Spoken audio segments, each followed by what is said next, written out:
সিনেমাখন যদি গোটেই কৰি দিওঁ আপুনি সিনেমাখন চাবলৈ সিনেমা হললৈ নাযাব। তো সেইকাৰণে সিনেমা হলৰ ট্ৰেইলাৰটো আপোনালোকক দিলোঁ, আপোনালোকে সম্পূৰ্ণ সিনেমাখন অহা কাইলৈৰ পৰা চাবলৈ আৰম্ভ পাব। আজি বিধায়ক হিচাপে নিৰ্বাচিত হোৱাৰ পাছত শপত গ্ৰহণ কৰি প্ৰথমবাৰৰ কাৰণে নিজৰ বিধানসভা সমষ্টিলৈ আহিছোঁ। ৰাইজে আশীৰ্বাদ দিছে, মৰম দিছে, আৰু মই আগতেও কৈছোঁ যে ৰঙানদীবাসী ৰাইজৰ লগত মোৰ সম্পৰ্ক আত্মিক সম্পৰ্ক। মোৰ বিধায়ক জনসাধাৰণৰ সম্পৰ্ক নহয়, পিতৃ পুত্ৰৰ মোৰ সম্পৰ্ক। আপোনালোকে ৰাইজে যি বিশ্বাস, যি আশাৰে আমাক বিধানসভালৈ পঠিয়াইছে, আমি ভাবোঁ যে অহা 5টা বছৰ ৰাইজক আমি উপহাৰ হিচাপে, ৰাইজক পুষ্পাঞ্জলি হিচাপে আমি উন্নয়ন ৰাইজক উপহাৰ দিবলৈ প্ৰয়াস থাকিব। আৰু ইতিমধ্যে অহা কাইলৈৰ পৰা বিভিন্ন ধৰণৰ কাৰ্যসূচী আমি হাতত লৈছোঁ।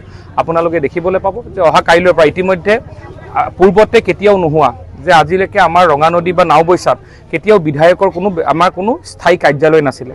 আমি অহা 2টা দিনৰ ভিতৰত আমি ৰঙানদীত প্ৰথম আমি বিধায়ক কাৰ্যালয় উদ্বোধন কৰিবলৈ গৈ আছোঁ।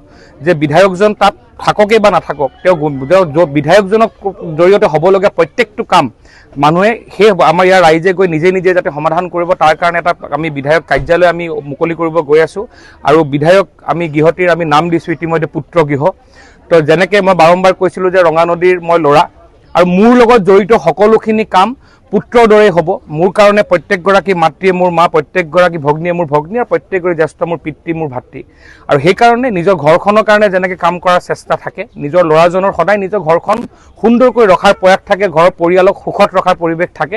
আমি অনাগত দিনত পুত্ৰ হিচাপে ৰাইজক সেৱা কৰিবৰ কাৰণে মই আগতেও কৈছিলোঁ যে ৰঙানদীবাসী ৰাইজৰ কাৰণে সেৱা মোৰ বিধায়কৰ সেৱা নহয়, ৰঙানদীবাসীৰ কাৰণে সেৱা মোৰ পুত্ৰ সেৱাৰ মোৰ দায়িত্ব। আৰু সেইকাৰণে অনাগত দিনত আমি ৰাইজৰ উদ্দেশ্যে কাম কৰিবৰ কাৰণে আমি সংকল্পবদ্ধ। আৰু মই ভাবোঁ ডক্টৰ হিমন্ত বিশ্ব শৰ্মা ডাঙৰীয়াৰ যি অনিৰুদ্ধ যাত্ৰা, এই অনিৰুদ্ধ যাত্ৰাক আমি ৰঙানদী ৰাইজৰ কাৰণে আমি ৰঙানদীলৈকে লৈ আনিব পাৰিম। আৰু ডক্টৰ হিমন্ত বিশ্ব শৰ্মাৰ নেতৃত্বত সমগ্ৰ অসমৰ লগতে ৰঙানদীও এই অনিৰুদ্ধ যাত্ৰাত অংশগ্ৰহণ কৰিবৰ কাৰণে আগবাঢ়িব পাৰিব। তাৰ হিচাপে লিষ্ট বনি গৈছে, আপোনালোকে অহা কাইলৈৰ পৰা আপোনালোকে গম পাব যে মই আগতেও কৈছিলোঁ ৰঙানদীত কোনো ধৰণৰ অনৈতিক বা দেশ বিৰোধী কামক আমি প্ৰশ্ৰয় নিদিওঁ। বাৰম্বাৰ কৈছিলোঁ হিন্দু সনাতনী সভ্যতা, শ্ৰীমন্ত শংকৰদেৱ গুৰুজনাৰ, মাধৱ গুৰুজনাৰ বিশ্বাস কৰা প্ৰত্যেক হকটো সনাতনী সভ্যতাক বিশ্বাস কৰা প্ৰত্যেকজন লোকৰ স্থায়ী সম্পত্তিক ৰক্ষাৰ কাৰণে এখন চৰকাৰে কাম কৰিব। ঋষিৰাজ ডেকা তাৰ এজন সৈনিক হিচাপে প্ৰত্যেকজন ৰঙানদীৰ প্ৰত্যেকজন নাগৰিককে সুৰক্ষা প্ৰদান কৰাৰ দায়িত্ব আমাৰ আছে, আৰু আমি কাম অহা কাইলৈৰ পৰাই কৰিম। আপোনালোকে মই কৈছোঁ যে মোৰ কথা কোৱা পৰ্বটো শেষ হৈছে।